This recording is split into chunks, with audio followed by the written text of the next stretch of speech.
Welcome to Name 3 Songs. I'm Sarah Fagan. I'm Jenna Million, and this is a podcast where we challenge sexism in the music industry and empower fangirls. Because let's be honest, fangirls knew about that band way before you did. And if you stick around long enough, we'll also let you in on some new music the girls are already crazy about. So before you start listening to the episode today, as it was previously recorded, I just wanted to come back and add a disclaimer to preface this discussion. Because Sarah and I both identify as cisgendered heterosexual women, the majority of the conversation uses male-female verbiage, as this is how we relate from our personal lived experiences. However, we do want to acknowledge that both abusers and survivors can be of any gender and any sexual orientation. So the conversation that follows focuses primarily on accounts of artists we are already familiar with and mainly uses examples of male on female assault. So today we have a lot of shit to go through. So we're just going to be diving right into this huge old mess. Sarah, would you like to tell everyone what we're talking about today? Yeah, for sure. So just a massive spoiler trigger warning. We are discussing sexual assault and misconduct within the world of alternative music. So this is something that I have been really passionate about wanting to talk about since we started this podcast. And I think that we're finally actually ready, obviously, to be doing this just as a community. And I feel like we've built up this trust level where we feel comfortable talking about this with you guys and knowing that you guys can all handle what's about to be discussed and know that we're coming from a place of trying to educate rather than attack anything. We're going to be handling this as carefully as possible. Yeah, we just think that it's really important because a lot of times these stories get told, are circulated online for a week and kind of just get forgotten by everybody who's not a fan. This is like a really important conversation because it keeps happening. It's not like one instance, it's not two instances, it's 10, 20, 30, 40, hundreds of instances of some that haven't even come out yet. And it keeps happening. So we have to keep having this conversation in order to figure out why is this still happening and where is the accountability in all of this? Yeah, definitely. And for those of you who follow us on TikTok, you're aware that we've talked about the history of this within rock music in the heyday of rock in the 60s, 70s, and that a lot of the response, especially by people in their 40s and older, is like, the times were different. Like, that was just normal back then. Like, people were getting married at 18, but the age of consent and like the age of being legal has always been, at least in America, from that time set, has always been like 16 is the absolute youngest that you can sleep with, and you're still not legally allowed to touch somebody under the age of 18. So there's just a lot going on. Before we talk about some of the rock stars of yore that set the precedent of these men thinking that this was acceptable within this, we thought that we'd go over a bit of psychology, dissect what's going on there. Shockingly, there wasn't as much information available as to why, like, brain chemically this all happens. It felt a lot more like conjecture. So we're going to have a ton of links on the website if you want to go check any of the facts we're talking about, or read this up yourself. Yeah, so let's just dive right into this. So basically, from what we all sort of know is that it's common practice for men to seek out younger women, and also women tend to seek out older men. Like, most relationships have some sort of age disparity. It's usually like 2 to 3 years. Nothing, like, obviously in Hollywood and that sort of thing, there's a lot more couples with like a huger age disparity, but like in average everyday people, it doesn't tend to go past like 6. But we're just like aware that when you're in high school or whatever, there's always like that one dude with like his fancy car who's trying to like impress some 17-year-old. So maybe as a little icebreaker, dipping our toes into this. The other day on TikTok, I saw this video of this guy who was like, here's what every Blink-182 song sounds like. And of course, like, he wrote the song himself, so it was like a parody essentially. But the lyrics go like, we're both in high school even though I'm 23. And then the song just goes on. But I was fully expecting him to set it up for like sexual abuse stuff, because why else would you say that? And so I think that's kind of like leads into this of like, it's just like common. We're all aware of the big mess that has happened. And for some reason in the music industry, men in their mid 20s think it's okay to date, be attracted to, I don't know, all this kind of stuff with mess around with teenagers. Yeah. And I mean, and the thing with it is it's like there's always these excuses because of the science that is available of like, oh, like girls mature faster than boys, like all these things. But it still is by law illegal for somebody over the age of 18 to have sexual relations with somebody under the age of 18. And so just the fact that like there is science available to be like, oh, well, girls are so much more mature or whatever the case is. There also was some information online about how another way that men try and make this seem okay is that women are at their most fertile from puberty to the age of like 21, and so that's what makes them more desirable. But the thing is that also men are most fertile between those ages, and it gets harder for both men and women as they age to conceive children. It's so frustrating because I feel like men will find any excuse to be like, this is okay because of this random science fact I have. But it's like, there's so much other factual information and just stuff available to be like, you probably shouldn't be doing this. Like, Yeah. I don't understand. So we do have some receipts here. There was a Guardian article in 2018 that references a peer review from the Journal of Science Advances. Researchers looked at nearly 200,000 heterosexual users and found that while men's sexual desirability peaks at age 50, some women hit their prime at 18,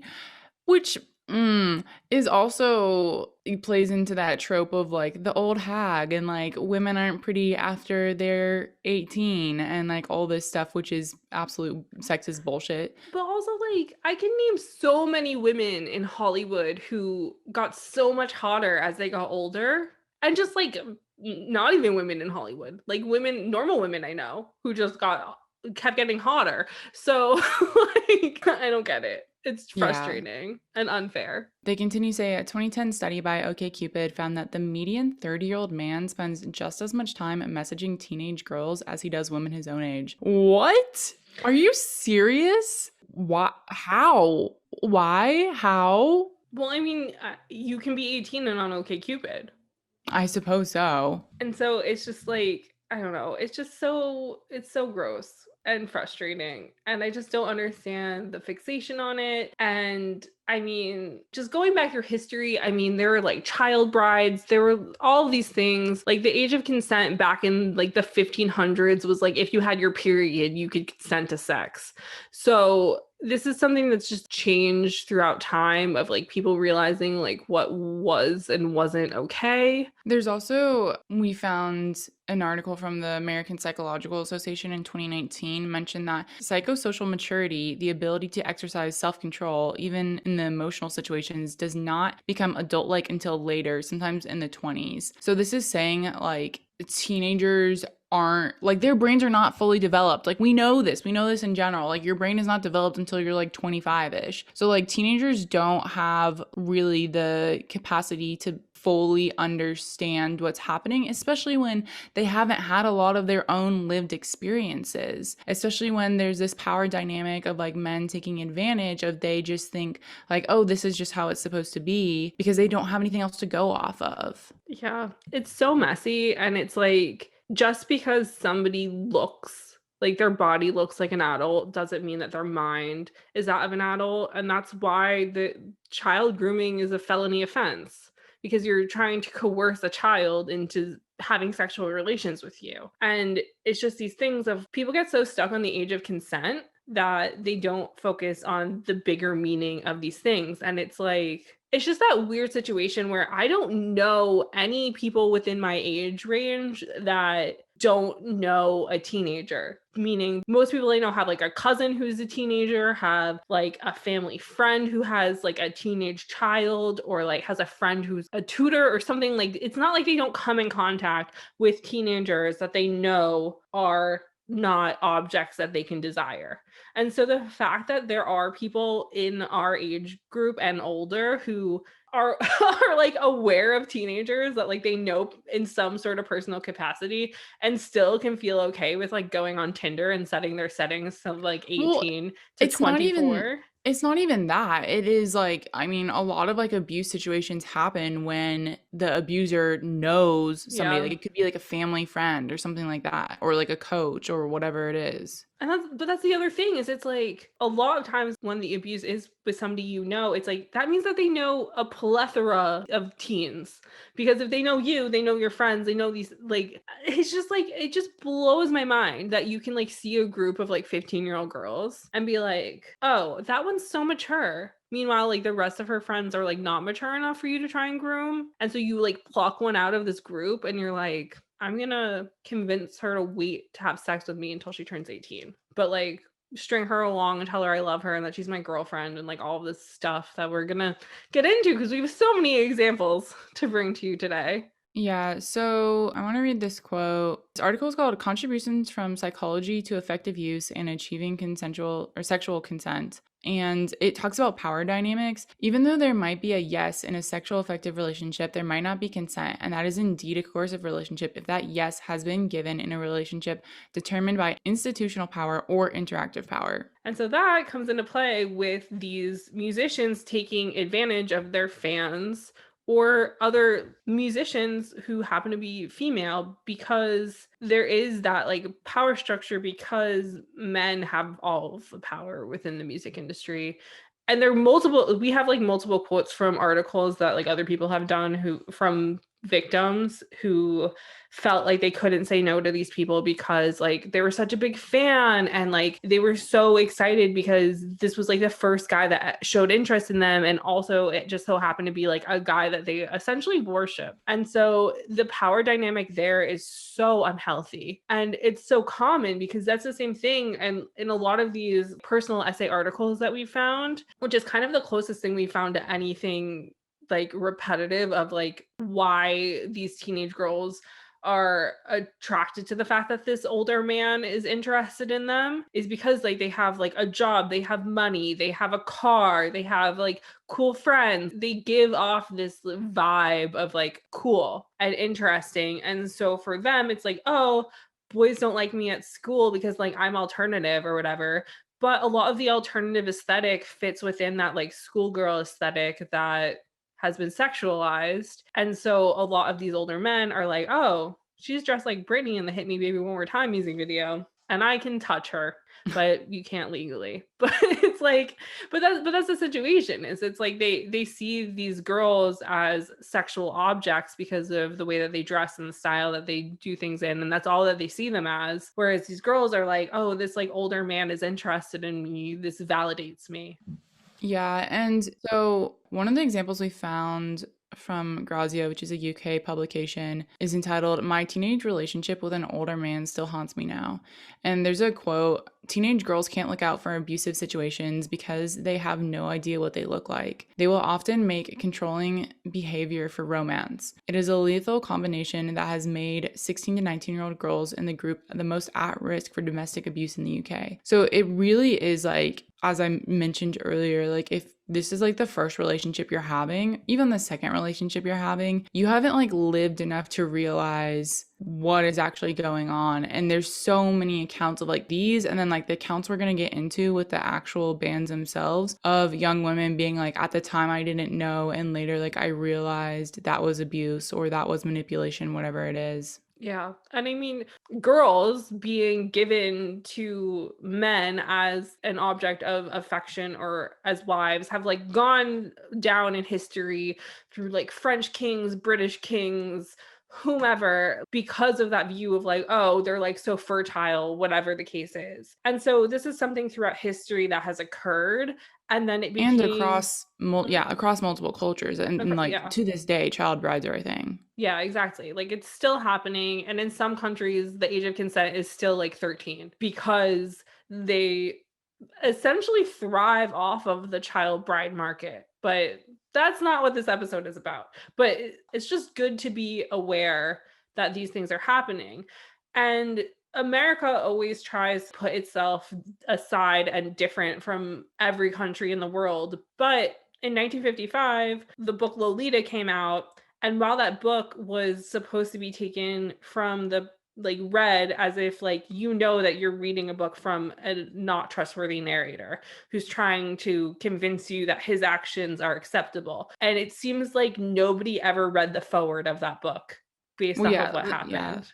For those who are not familiar with Lolita, it's a 1955 novel written by Russian-American novelist Vladimir Nabokov, and it's told from the perspective of a child sex abuser. The foreword of this book is framed by a psychologist who tells you that this book is being told by an abuser who's trying to win you over as the reader. He's trying to win your favor. And so with that in mind, the story is like this author who's like the unreliable narrator ends up marrying this lady so that he can get close to her 12-year-old daughter. And so this is where, the issues come into play.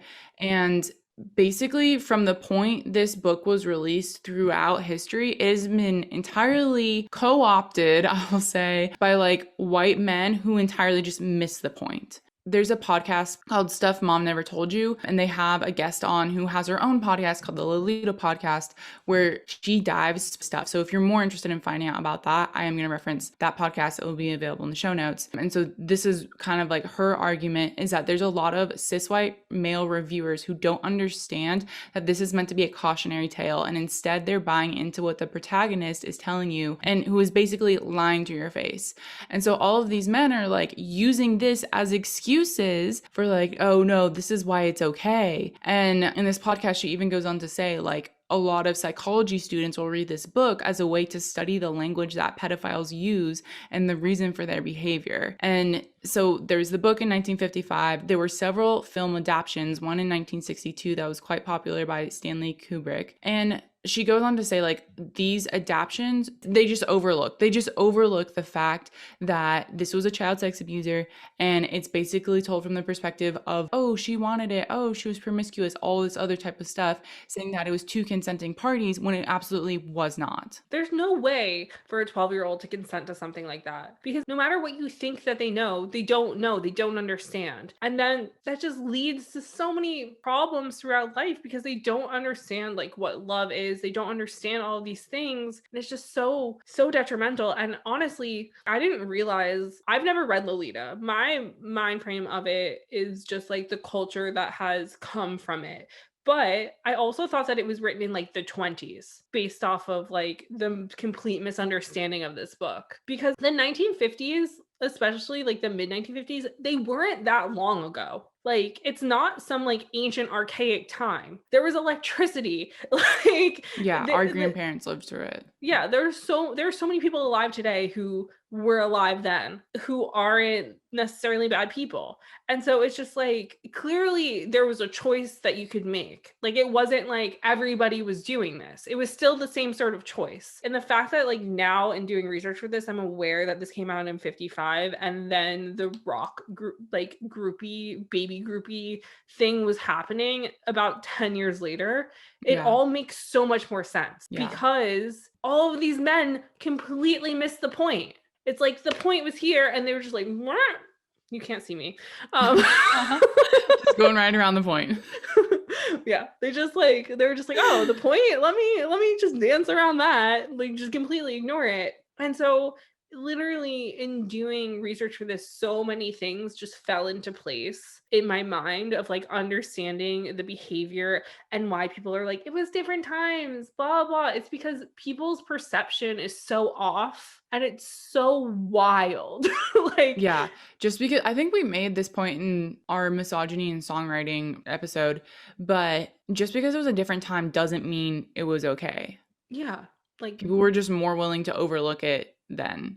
Yeah, there were still laws, there were still things in place. And so just to like briefly touch on like that rock era, I mean, there was the whole like baby groupie thing where Lori Maddox and Sable Starr were 13, 14 years old when they first came on the scene of rock music. And they're famous, like infamous to this day. They're known. And it's like Iggy Pop literally wrote a song about fucking Sable Starr when she was 13, and that nothing was going to be done about it because her parents had money. And so that, I guess, because they were like known, they didn't want to deal with it because it would run their name through the mud, I guess, having their child have hooked up with an adult. I don't know. But again, that just shows that it's like women are held to another standard, even when they're not even a woman, when they're like a girl, a child. Yeah. And it's just horrendous. And it's like Lori Maddox literally dated Jimmy Page of Led Zeppelin from the ages of 14 to 16. And Jimmy Page has said that he's written an autobiography that he will not release until he dies because he is afraid of what's going to happen to him when people read it, Oh my because of the God. shit that he's done. And like there are stories told by multiple sources, not just Lori, like people who weren't going through the same trauma that Lori was going through, who are I guess more reliable narrators to people, of them corroborating that like he asked Lori's mother for permission to date her, which like that's fucking weird. And he would keep her in green rooms during shows so that the police wouldn't know that he was hooking up with a child, because it was still illegal in those times. Like this wasn't something that was like, oh, this is fine. Like it wasn't okay ever. And they knew it wasn't okay, but they were like, this is the rock lifestyle. I'm just going to see what I can get away with. And a lot of people, because we've been posting these TikToks and people get big mad, a lot of these people are saying like, oh, it was the parents' fault. No, it was not. Like, yes, they played a role in this, but like an adult man knows what he's doing. Like he knows he's dating a 14-year-old. He Yeah, knows like, that's not okay.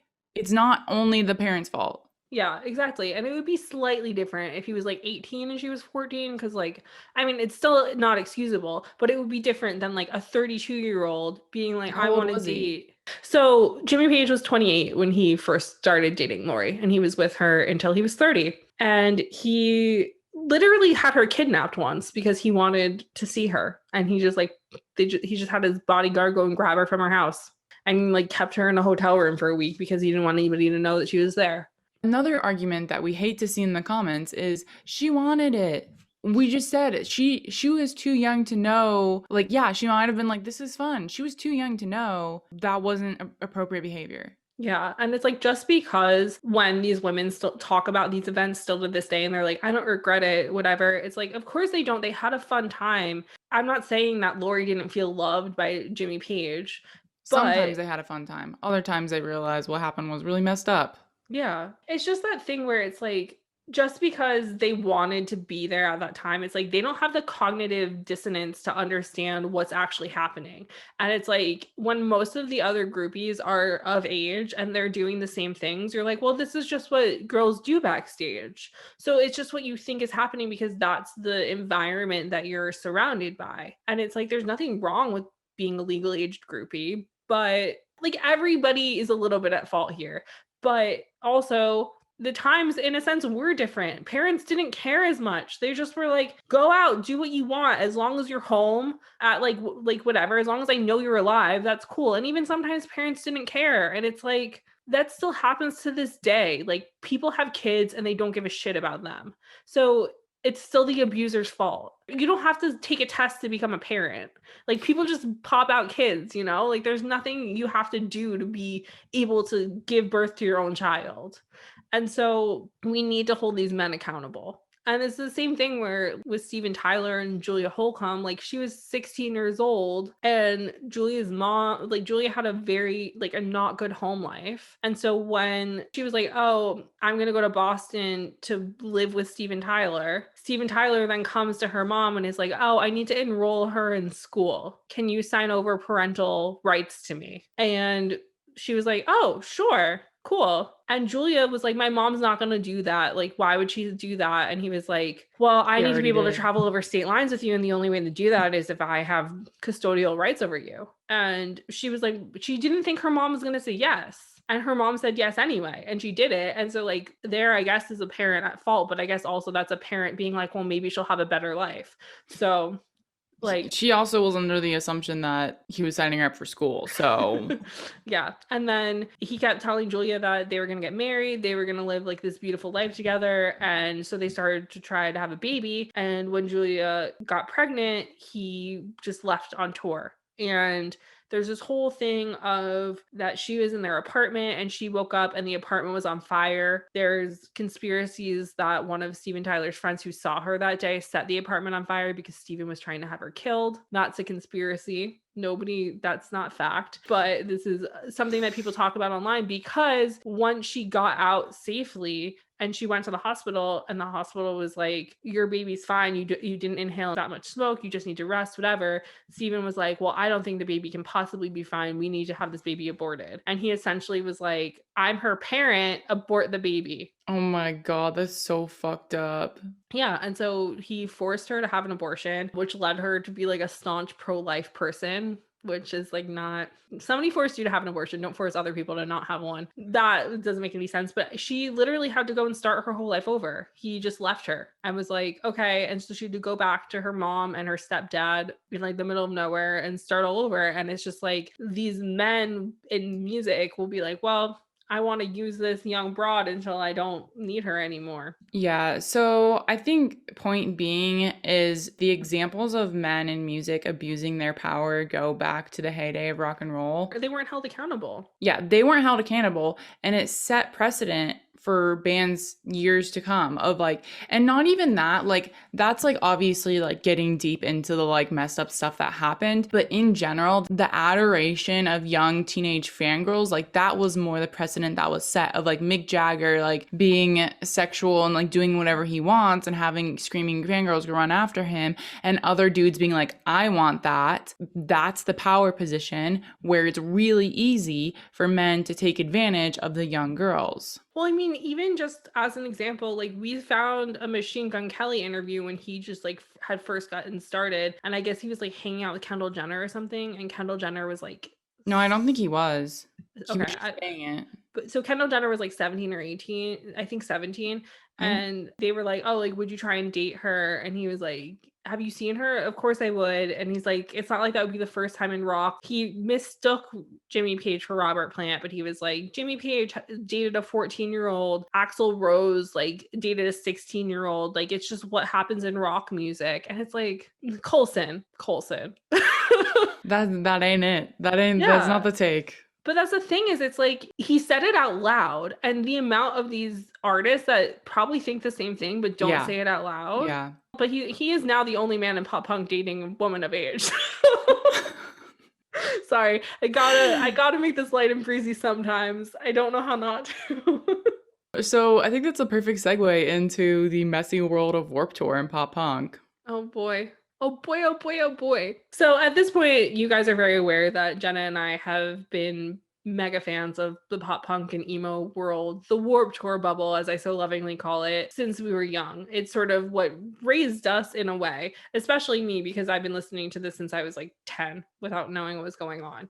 And the sexual abuse issue within the alternative pop punk emo sort of scene has been prevalent essentially since it started. And my first taste of this was Hilary Duff and Joel Madden dating each other, because I obviously was a child. I was 12 years old when they started dating, and I was a huge Hilary Duff fan, and I was a freaking huge Good Charlotte fan. And I just remember being really confused about it, but not completely understanding because I didn't really know what age was. Because I was 12. And when you're 12, you look at somebody and you're like, are they 86? Are they 22? I don't know. I don't know. It's the same thing. They're all old. Also, just explaining that even more, how the fuck can a 12-year-old consent to sex when they don't know what a 20-year-old looks like? Yeah. Like, But so Hilary Duff and Joel Madden dated for 3 years, and they started their relationship when Hilary was 16 and Joel was 24. And in a 2015 interview with Cosmo,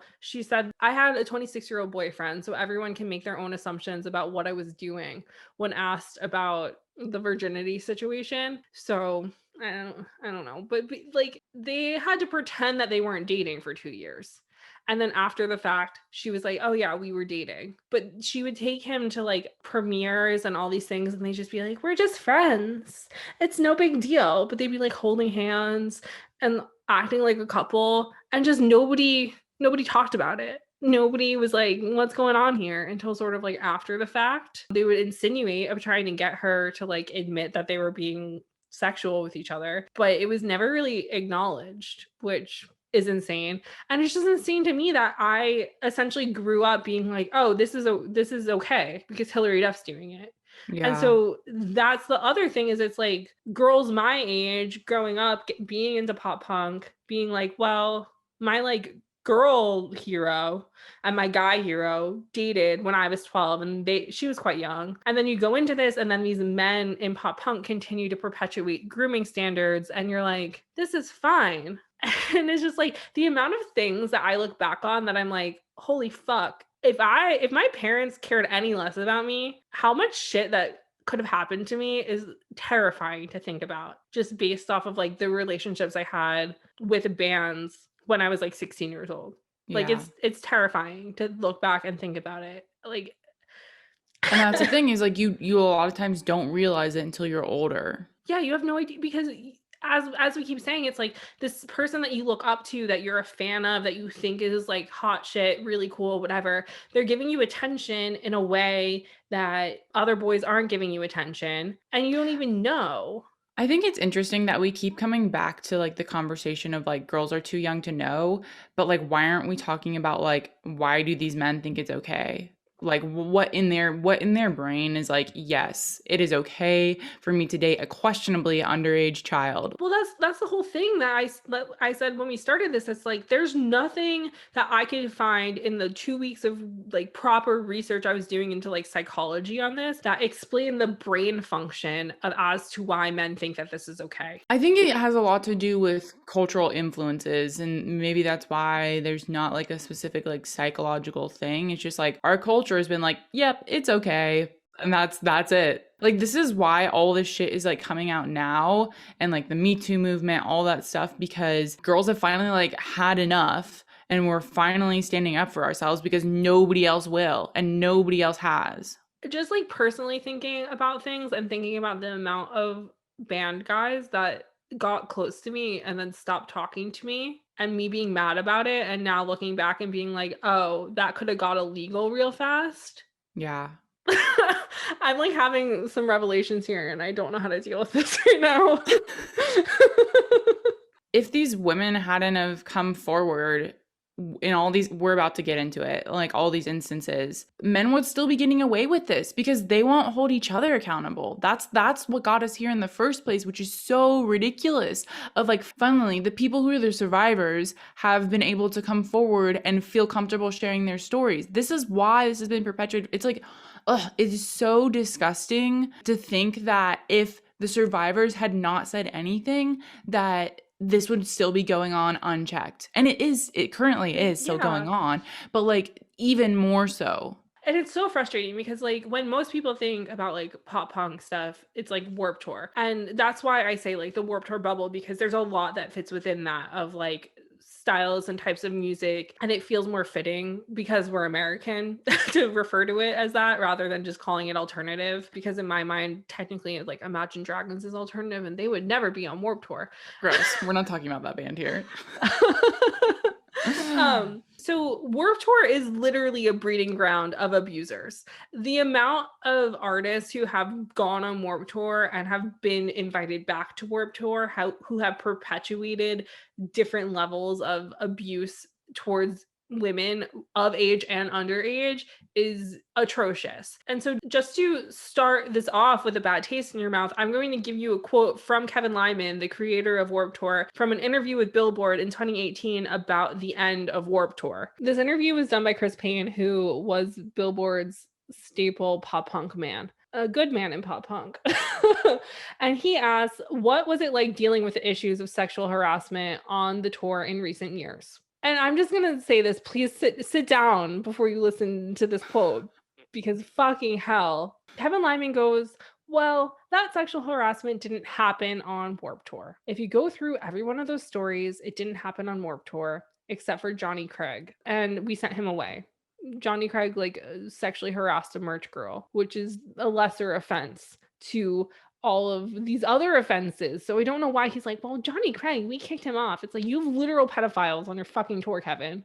Warped Tour, the thing is, it's funny because the way we used to deal with any problem was if we found out an artist was disrespecting a woman, they were usually brought back behind a tour bus by some people on the tour and given a few options in life. Your life was not being threatened, but you were educated out there. And then he goes, there's artists that come to me and go, you know what? I was young. I didn't know I was offending the women. I didn't know that until one of the bands that I respected growing up pulled me aside and told me this is unacceptable. And then he goes, well, like, he goes on to talk about some other things that we're going to get into, but just the fact that these guys were like, I needed somebody I looked up to tell me it was wrong. Well, okay, this is the issue. No, this is the issue, is that it's not talked about in, like, why aren't we talking about this in health class, in sex ed class? Why are schools, like, why isn't this part of our education system? Because clearly it's an issue. Clearly this is like a reoccurring thing of like, I didn't know it was bad. Bullshit, because every female out there knows what you're doing is bad. But number two, it is an issue. Like, they should be educated from a younger age, because since it's this so rampant, like, obviously that's what needs to happen. Yeah. So frustrating because, as I said at the beginning of this, these allegations will come out, it'll be talked about in the press for maybe a week, and then it'll get ignored. And then it'll get ignored after that by people that aren't part of the fan base. And so, to explain just how pertinent this is, we're going to go with Emo Kid's favorite recent example, which I don't fucking understand the hype around this man, but Front Porch Step was a emo singer who was sexting underage girls for months. So, according to an alternative press article written in 2015, the allegations against Jake from Front Porch Step were sending sexually explicit text messages and nude photographs sent to and received from underage girls. And one accuser, who was underage at the time, claims that Jake had phone sex with her. So those are the allegations that we're aware of. And so all of this was happening in 2014, 2015.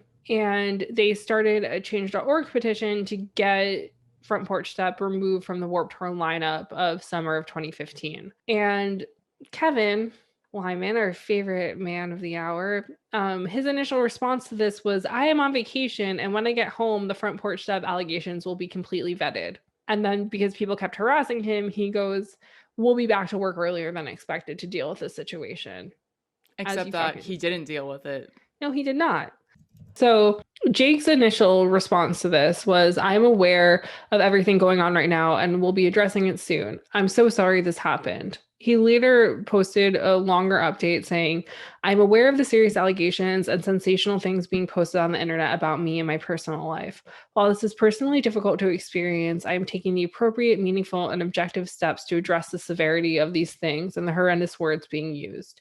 I would truly hope that others who have or will propagate these serious allegations will do the same. So basically, Kevin Lyman kept him on Warped Tour, and in this Billboard article, he said, I'm not defending Jake, but he went through a lot in his life. Kevin Lyman is also one of the director of Music Hairs, and said although he wasn't going to allow Front Porch Step to play on the tour this year, he changed his mind on the condition that Jake would be monitored by professional counselors, 3 were present, as well as his agent and management team. Lyman asserts that no one was harmed or at risk at the show. And he goes on to say, I have 2 daughters, 16 and 20 out here. Do you think I would ever put them at risk or ever put them in danger? Oh, and then he says, I couldn't live with myself if I didn't accept someone asking to give someone a hand up. The easy decision would have been to say, fuck you, Jake, I'm not helping you anymore. I've had 13 death threats so far. It wasn't a rash decision. It was an unpopular one. Okay, there is a difference between, like, yes, this man needs help. He needs to see therapy. He needs clinical help, okay? But you can help him in that way and also kick him off Warped Tour, because keeping him on Warped Tour is putting your daughters at risk, is putting every single teenager out there in the crowd at danger by having this man on tour. Well, here's the other thing, is it's like these allegations started coming to light end of 2014, beginning of 2015. And then in July of 2015, this Billboard article was done, which was a fucking interview with Jake, giving him the opportunity to speak about this. And it was done by a woman named Danielle Bacher. And who the fuck sent a woman to interview this man about assault? That's fucking gross. But also the big issue here, and the issue that Jake keeps acknowledging is like, I'm not a pedophile. And it's like, and this is the problem with psychology, is I think that there needs to be some other just as bad a word for people who do these acts on people between the Are ages of soliciting. 15 to 17. Yeah. Because these people technically, it's like technically they're a pedophile, but in their minds they're like, I didn't do anything as bad as to rape an 8-year-old, and so therefore it's not as bad of an offense. But Jake in this interview goes, I'm being accused of things much worse than what actually went on. And then he admits to them in this interview, he's accompanied by his publicist and his manager, and he confirms to Billboard that he engaged in lewd text conversations with 16 and 17-year-olds. He also admits that he exchanged nude photos with women under 18. And then it goes, under federal child pornography law, possession or coercion of images depicting sexually explicit conduct by minors is prohibited. And then it goes on to say he vehemently denies ever having sex with anyone under 18, and none of the accusers dispute that. And then he goes, I was definitely a womanizer. I'm horribly sorry if I hurt anyone, but I never intended to. I just want to say on paper, I'm not a pedophile, I'm not a rapist, I'm not a monster. You are a pedophile, Jake. And you are a monster. Like, and why wasn't he taken to court? Like, this is the thing. There's zero accountability for these men. Why wasn't he taken to court? Like, we don't have an answer for that. And these girls, they're like, he was calling these 16-year-olds his girlfriend. They were sending compromising photos of themselves in their underwear. And this one girl states that he was very controlling and would send dirty messages to me a lot. She provided screenshots of texts that she never posted online to Billboard to illustrate the explicitity. And it goes, one said, baby, shut the fuck up and come ride me. Another was, I just want to bend you over and destroy you. Ugh, send pics, baby. And then she goes, he sent me 2 photos of his penis. He would tell me he would ejaculate to pictures of me. He would also call me masturbating. Disgusting. And he's admitted that he did this. And then he was like, I'm sorry if I hurt anyone. You did. And they still let him on Warped Tour. And this is a thing. And he's still making music to this day. It was one date of Warped Tour, rehabilitation or whatever nonsense you want to fucking claim Kevin Lyman. But like, it's not like, that's not, send him to fucking rehab. Like, do not put him in a place where he has access to these girls and has access to a fan base. Because in 2020, this fucking asshole released new music. Who is allowing this to happen? Like, he found Jesus and now thinks it's okay. And I'm so mad. So in 2017, this cunt tried to release new music and was like, I'm just gonna come out here and try and do this again, and that did not work. But as I said, he released a song in 2020, and a plethora of the comments are, we're so happy you're back. I hope I can see you live someday. Like, all of this nonsense. There's so many other good musicians out there who are not abusers, who are not pedophiles, that you can choose to listen to instead of this man. He wrote a whole Twitter thread, and I'm just going to read 2 parts of this because... And this is the thing that's frustrating, is it's like, there's nothing wrong with being religious or finding God or finding a purpose because of your religion.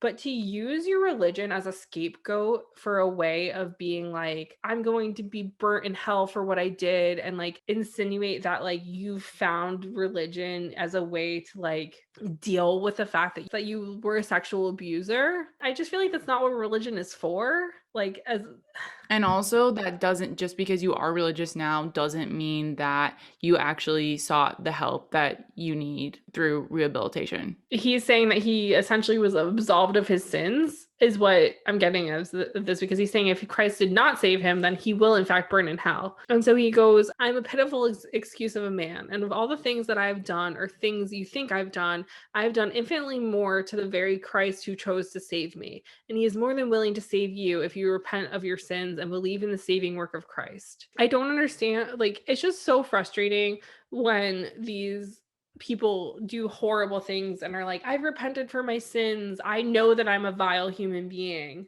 It's just really disheartening and frustrating that just because he believes that he's repented, like these girls who survived his abuse still have to wake up every day having known in their minds that their first interaction of affection, or what they thought was affection from a man, was a predator. And being given a platform still when like these accusations are well known, like how dare you? Like, just go live your life. If you want to live your life for Christ, do that, but you don't need to release music and continue to like trigger people who you abused. And you don't need to support somebody like that either. Exactly. So there are other instances within the Warped Tour bubble that are just as atrocious, but for comparison, I do want to bring up the Power Bottom situation because this happened in 2017 and Billboard has like a pretty solid timeline of like what exactly went down.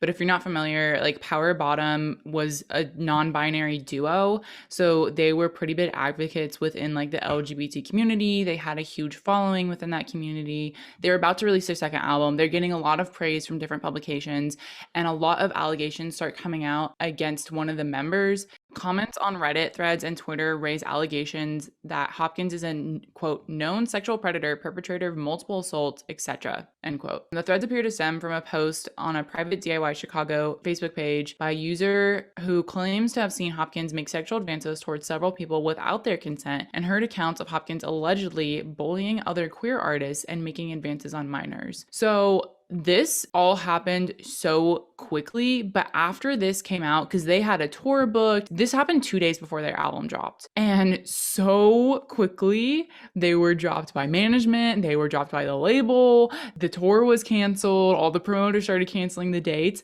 This happened so quickly, people just said, no, we're not taking this. And I think this is a testament to like the queer community of absolutely no bullshit. We're not even giving them an ounce of like benefit of the doubt, because you know what? For them to stand up for the queer community and then be an abuser, be a perpetrator and harasser, absolutely not going to cut it. And I think comparing this to the Front Porch Step example, it's like there are so many white cisgendered men that are willing to give passes of like, oh, it wasn't that bad. Oh, it was just alleged. Oh, this didn't happen on Warped Tour, so it's fine for him to continue playing Warped Tour. There's so many white men willing to pardon white men who are abusers, when the queer community was like, absolutely not. We are not standing for this. This is not who we are. Get the fuck out of here. Don't want to. And going on to say, they have been essentially silenced. Like they tried to set up like an email address for like people to email about their stories, and like a mediator, quote unquote, was gonna like figure this out. Like, no, absolutely not. That did not stand up either. They so quickly were silenced, and to this day, like we don't know where they are. We don't know what they're doing. So huge contrast from what happened with Front Porch Step. Yeah, I mean the disparities are wild, because I mean there's countless bands on the Warped Tour scene that have done literal abuse. So Jessie Lacy, who is the frontman of Brand New, in 2017, allegations came to light from two women in particular. They accused Jessie Lacy of sexual abuse and soliciting explicit photographs from minors, because they were both 15 when they met him. And it's just horrifying, because this band has been relevant and like a mainstay of emo music since the early 2000s. And his first alleged offense was in 2003 with a 15-year-old photographer who he gave his email address to get photos from. And then he allegedly started sending her nude photos of himself over Instant Messenger.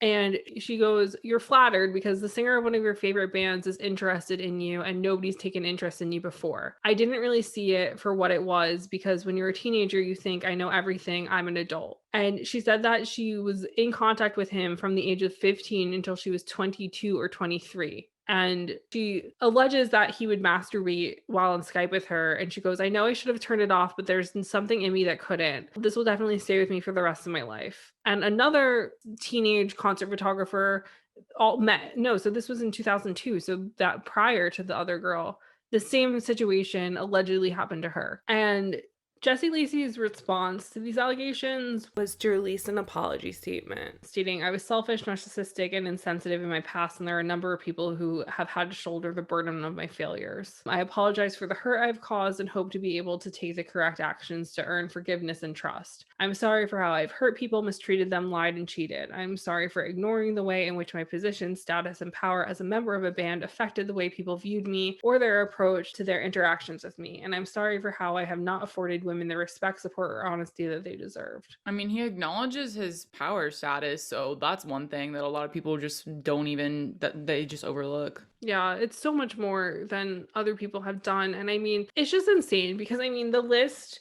goes on, and we would be here for hours if we told every single story. But I mean, there's bands like Set It Off who have had multiple members who have committed abuse against women and teenagers. And it's like, if that continues to happen in a band, you think you should just maybe not have that band exist anymore, because obviously Yeah. there's something growing going on there. I mean, the same thing happened to with Confidence, where the bassist Luke got kicked out of the band for having relations with a minor, and then it came out that the singer was also soliciting photos from minors on Facebook, mainly feet pics. I don't know what's going on there. But so it's like these behaviors fester within bands. And that's the other thing. It's like, how do we hold these artists more accountable when there's no way that all the other band members didn't know? And like, we're just Yeah. fine with them being like, "Oh, we kicked him out, we've handled this." And it's like, Yeah. no, we need to have like a roundtable conversation of you guys understanding that he was perpetuating abuse on underage and of age people right under your noses. And how did that happen? Why did that happen? Like, we need to have these conversations out in the open more often to be more aware and more understanding of what these girls are going through. Yeah, and the whole thing with like cancel culture and like power bottom disappearing, it's like we don't know what happened to them. We don't know if they're seeking treatment, if like they're actually learning from their mistakes, or they just like disappeared and like are continuing to do this. Like we don't know. There's zero accountability. Well, it's the same thing with the swimmer situation with Lydia Knight. Okay, so what happened with swimmers was this was like I think June, July of 2020. This was when Burger Records, all the allegations were coming out about Burger Records. They were compiled on an Instagram page called Lured by Burger Records, which was launched in the hopes of, quote, amplifying voices and supporting those who were victims of sexual predation and predators involved with Burger Records. And there were numerous posts recounting instances in which young, underage girls were invited into the back room of Burger Records' physical store in Fullerton, California, only to be preyed upon by older men in association with the label. And there was lots of other instances with multiple bands within the thing. Burger Records at a festival, like touring, like there was lots of stuff going on. And Swimmers was one of the groups associated with this. And so Swimmers came out with a statement being like, we don't support this. Like we stand in support of feminism and all of the survivors. And like, we would never stand for this. And Lydia Knight was like, oh, really? Oh, really? Because I have some receipts that I need to share.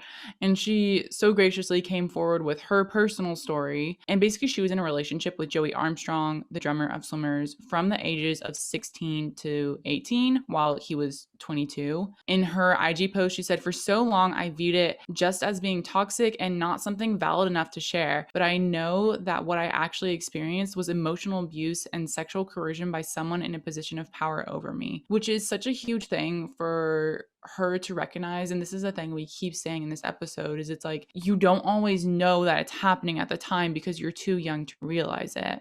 So even at this time, which was quite a while ago, Swimmers was still very vocal feminist at the time. And Armstrong asked her to keep the relationship hidden, even though the bands and like their managers knew about it. But like she didn't tell her best friend, she didn't tell her parents, she didn't even tell her therapist. So this was like very private. And he created these like rules that would, and she said, would consistently remind me of his position of power. He was essentially my boss and it had nothing to do with my feelings or what I was ready for. Every time we took a step sexually is because he wanted to, and made it clear because he wanted to. And even overlooking times when she said she was uncomfortable and didn't give her consent, and he would just gaslight her. And so basically this all kind of led up to her turning 18, and before she was 18, he was like, oh, it's fine for us to have sex now. And she was like, what the fuck? Like he was kind of like, once we're 18, like once you're 18, like we can have sex. Once you're 18, we can like be a public thing. So he was always like dangling that over her head, and he would just like change the rules. And she realized it was all bullshit. And so they broke up, but they had a tour scheduled already to go to Europe with them.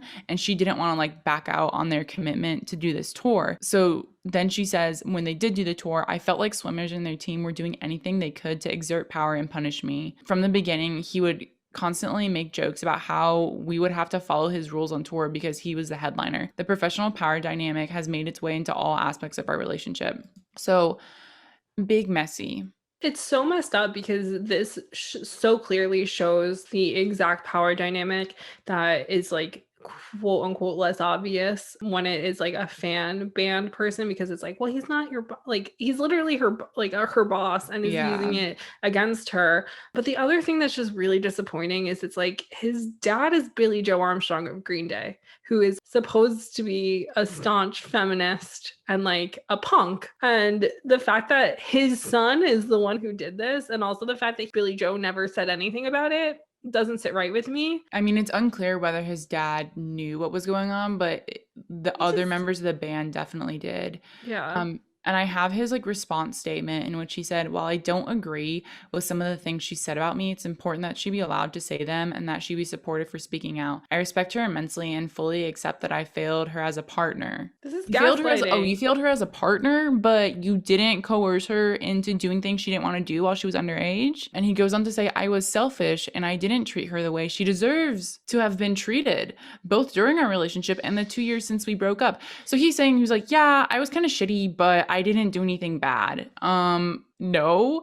And then he basically apologized privately to her, and he's like, I hope she can forgive me if and when she's ready to do so. But this essentially canceled swimmers, like, because literally just days before they had made a statement being like, we support survivors, we don't stand for what's happening at Burger Records. And the fans were like, no, not happening. There's just like so many things that have gone on, and it's so upsetting, and I wish that we could cover every single one of them, but it's impossible because there's so fucking many. The thing that's so upsetting about swimmers is like, how could the band like be so vocal about supporting survivors and promoting feminism? And a lot of their fans say that their shows felt like a safe space for them. And a lot of their fans were like young girls and women. And then for somebody within the band to be doing this and for them to know it was going on, the thing was like, nobody thought that what he was doing was that bad, which is like the messed up thing. Like, he was controlling her and he was in a position of power to be controlling her. Nobody stopped to think that was messed up. Like, even though like technically like he didn't do anything illegal, I don't know. This is the thing. It's like, even when there's receipts, even with Jake, when there's actual photos of like him like sexting underage girls, what happens? Like, literally what's gonna happen? But and that's the thing, is it's like, and it shows even more how not mature these people are, is it's like, how can you feel comfortable with your bandmate being with somebody underage, being like, this is fine, whatever, and then still go out and be like, we're feminists? I feel like if you have to like question whether or not it's legal and you have to say, well, wait until you're 18, just don't do it. Like, just, it's a no. Just don't even touch it. It's just ridiculous. And I mean, and there are instances that have come to a head, like with Borns, who technically didn't do anything illegal, although there was a lot of grooming involved, which is questionably illegal. We're still like I'm still at least not entirely sure where is the line with grooming when it becomes illegal, because he was grooming underage girls, but he never had sex with underage girls. But the second they would turn 18, would invite them to a hotel and engage in sexual intercourse with them. Yeah, so it's allegedly disgusting. But the thing with Borns is like, and that also immediately canceled him from the spot. He was like booked to play like ACL Festival, I remember, and ACL Festival dropped him from playing the festival. This was literally like right before it too. It came out in like September, I think. Festival's in October. I want to say that was the timeline. And he hasn't been seen. Like, and he gave a very half-assed apology, being like, all of my relationships were consensual. I don't understand why they're saying this, stuff like that. and hasn't been heard from since, but I think that he is still working behind the scenes, which is questionable because, like, in a corporate environment, if there's something like this that happens, HR is gonna dismiss that. Like, they're gonna be fired. Like, they're gonna leave. Like, HR is Yeah. gonna handle this. And this is goes back to our point. There's no HR in the music industry holding these people accountable. And the other thing with that is it's like, okay, so a lot of songs are written by more than one person. And so let's say Borns is assigned to, I mean, nobody's ever going to be assigned to write a song for Julia Michaels, but let's say that happened. And Julia Michaels shows up to a writing session and it's her and Borns. And like, how dare you put a known abuser in a room with a girl and have to Yeah. have her work with him without her consent? Or God forbid, like he's put in a room with like an underage artist and two other writers, and one of the writers is a woman who in her own life has been a victim and she's aware of what Borns has done. And it's like you just expect them to work together when like it's been out there that he did something that, like, while technically not illegal, it's still not okay. And it's like, how dare you force survivors of sexual assault and sexual abuse and grooming to work with an abuser? Like, it's just so fucked up in so many ways of like how much men go to bat for other men and are just fine with it because they're like, well, he didn't rape anyone. It's like there are still people now who have to refer themselves as sexual abuse survivors because of him. So Yeah, to your point, like the lengths that men will go to like excuse other men because they're like, well, they didn't actually do anything illegal. It's just quite ridiculous. And I think like we also have to mention the Lainey example because this was so recent, and like there's kind of two instances. One was like one of their touring crew members actually did some like pretty gross stuff and he got kicked. I think he got kicked off tour. But like there were stuff about Paul being like manipulative, emotionally abusive, always kind of like tending to hang around like younger girls, although nothing was underage. And that's a thing where it's like, again, not illegal, but just like mean and bad and just in general not good, not somebody you would want to be associated with. And I think his behavior is like kind of leads into like seeing other people act this way and thinking it's okay and thinking because he's in this position of power he can like do what he wants, and it's not okay. But also, like, where is the line for fans, and not just fans of Lainey but like people in general, when there are like questionable things like this? Where's the line between like this person needs help, this person should not be on Warped Tour, and like this person is outright canceled, I guess? and I feel like also with these people is like, especially with like the power bottom thing where they just like fell off the face of the earth, like we don't know what they're doing. Like there should be some sort of accountability if these people aren't taken to court. And I don't know how we even do that. And when we were doing research for this, we were like, has anybody been held accountable? And I was like, oh, there was that YouTube pop punk guy, Austin Jones, and he's the only person that I personally, well, Ian Watkins from Lost Prophets, but Austin Jones is the only person that I could think of. And most of the things that we found, nobody has fully really been held accountable, but Austin Jones is in prison. So I'm just going to give you some information on this guy just so you know that sometimes the survivors win. So Austin Jones was a pop punk YouTuber. He would sing covers. I think he also would do normal, like have his own music. But he was arrested in 2017 and pleaded guilty for child pornography charges. He pled guilty to coercing 6 underage female fans to send him sexually explicit videos and attempting to do the same with as many as 30 other victims. So the court documents outline that Jones had online conversations with 6 14 and 15-year-old girls over Facebook Messenger and chat and Snapchat, asking them to send sexually explicit videos of them, including dozens of images of them performing graphic sexual acts.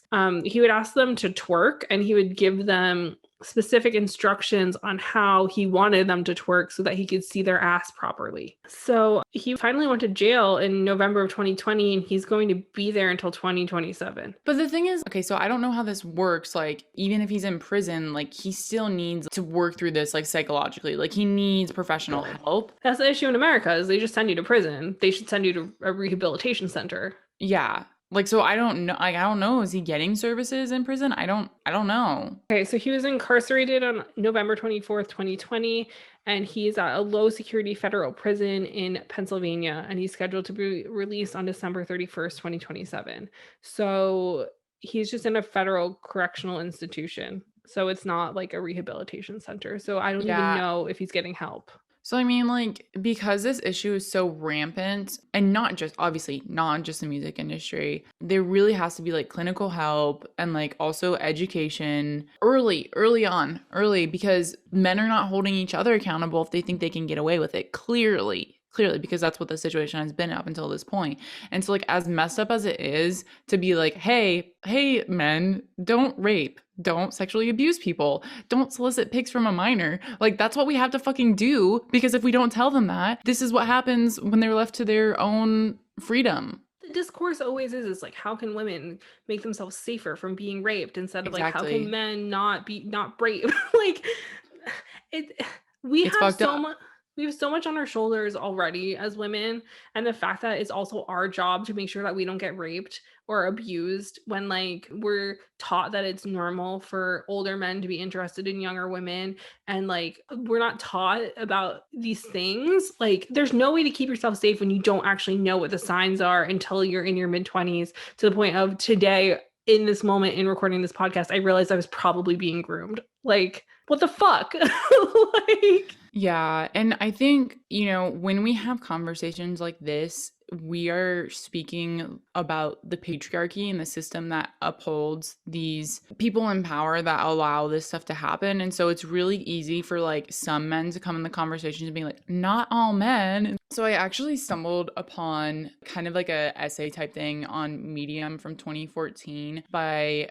somebody named Brenda Wambui. And I thought that her words were very like poignant and like well put. And part of this is like most women end up assuming the worst because most times they have assumed the best and have ended up with painful consequences. And so situations like everything we've just discussed today is kind of like why women have to be so cautious when they're dating. Like literally when you're going on a date from a dating app and you don't actually know the person, like maybe don't go home with them the first time because they could be a serial killer. Like it's so ridiculous that we have to be this careful about stuff. And when they're like, not all men, it's like, yeah, but like there's so many horror stories out there that we can't trust that you're a good guy until like you've proven it. 61% of women who have been murdered by a man that they thought loved them. That's fucking horrifying. Like, Nope. I don't know if I can ever trust anyone again, period. Like, like 61%. Yep. So also this author went on to say like when you interrupt a discussion about misogyny or rape or sexism, whatever it be, let us know that you are not like these men. You silence the women and men having these discussions and derail the conversations from its initial purpose to eliminate the plight of women to dealing with you and your feelings. You completely ignore how you benefit from our patriarchal society and shake off any responsibility in propagating its existence. This is a douche move, and you are like these men. So, like, saying, like, oh, I'm not like that, it's like you are still, this is a definition of privilege. You're born into this position of power automatically by being born as a man. And of course, white men have an even bigger position of power that they're born into. And so you automatically don't have to worry about getting drugged when you go on dates. You don't have to worry about what's going to happen when you agree to go home with somebody and they press you into sex. Like, of course, this happens on both sides, but it's like we're largely talking about the system that allows men to continue doing this. Yeah.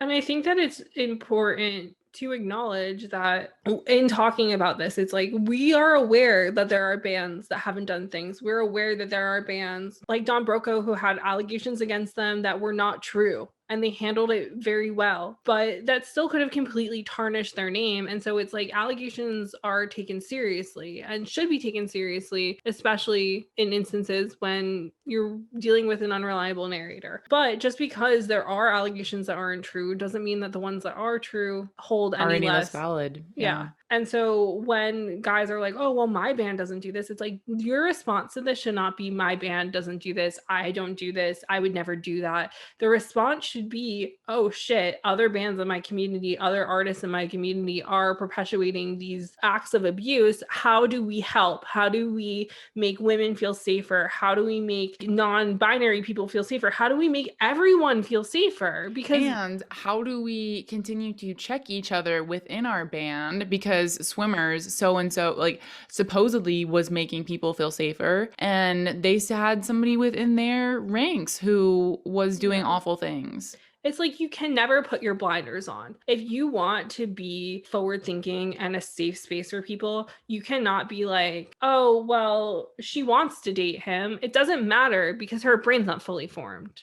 It just doesn't matter. Like you cannot put blinders onto those situations. You need to call them out as quickly as they happen. You need to acknowledge them. They need to be discussed. And I feel like there needs to be something in place where these conversations happen, whether that's once a year, twice a year, like there need to be like panels, discussions. Yeah.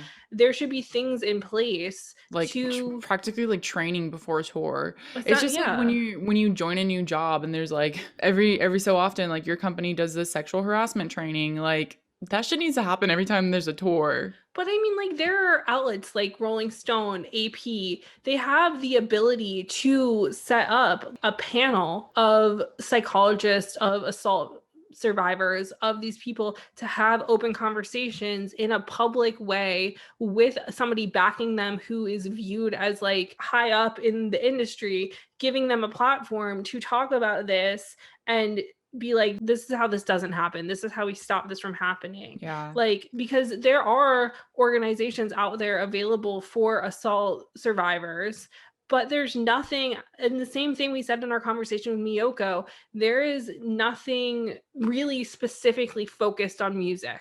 And there needs to be something specifically focused on music because what's going on within the world of alternative music is deplorable.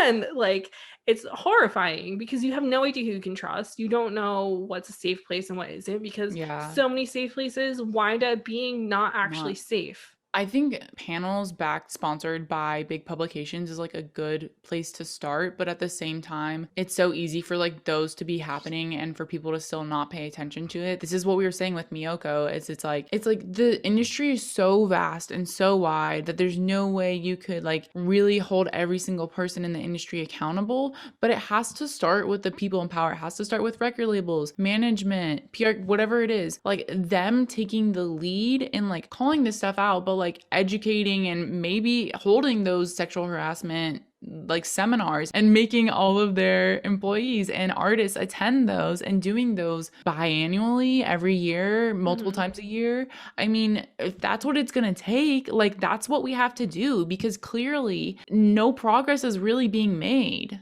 Yeah, and it's like if you're at a normal company and somebody comes forward with an allegation of sexual harassment, assault, what have you, they bring in people to talk about that. It's not that hard if you get signed to a label for the label to implement the same thing. It's so much easier to implement sexual harassment training than it would be to make sure that every person on a tour has accessibility to therapists. Like the second you're signed to a label, there should be something where it's, or like the second you get a tour, it's like that date in New York, that date in LA, you have to come in and you have to talk with a therapist and like these sort of people to like learn what not to do. And the funny thing is, as we were just talking about like big corporations and like HR and sexual harassment, I was just thinking there's a lot of stuff that is considered sexual harassment in the corporate world that happens all the time in the music industry. And it just like would not fly in the corporate world. And that's because the music industry is like a totally different beast by itself. But that's another conversation. Yeah. So I feel like we've touched on as much as we possibly can today. So we know that that was heavy and it was a lot, but as we said a bazillion times in that conversation, it's a very important conversation to have and needs to be had in the forefront more often. And hopefully there'll be some things put in place. And hey, if you're listening and you want some help, we're more than willing to help. And we know people who'd be more than willing to help as well, to help implement these things. We wanted to give a voice to fans who have had to deal with the burden of an artist that they look up to and admire being outed as a sexual abuser. So next week, we're going to be narrating those stories and telling some more information about other artists that have perpetuated these things. As we said, we're just trying to take this as seriously as possible because we think it's a very important topic to talk And I think about. it's important to give, I mean, Sarah always says this, it's important to give a voice to the fans, but especially in this scenario, like fans who have been firsthand like fan of a band that was outed. Like what is that experience like for you guys? How do you deal with those emotions? Because this is the other side of it that we haven't even talked about. It's like we talk about survivors, we talk about the people who are the abusers, but the fans are part of this too. The fans are like part of the people who were trusting in these idols, and when it comes out, it's heartbreaking. And so I think it is really important to share y'all's stories on this too. Yeah. So as usual, if you have any thoughts, I know that this was really hard. I've literally felt close to tears of multiple times just talking about this. We're here for you. As always, you can come chat with us on Twitter, Instagram, what have you, at Name3Songs, or personally at Sarah_Fagan and at Jenna_Million. So we hope you learned something from this episode, enjoyed hearing us get big mad, what have you. So thanks for tuning in to Name3Songs. Until next time, never let anyone make you feel bad about your favorite band. And remember, you're never too cool to listen to Harry Styles. Don't forget to subscribe to be notified when each episode comes out, and leave us a 5-star review. They really help. If you want to find out more about any of the sources we referenced in this episode, you can visit name3songs.com.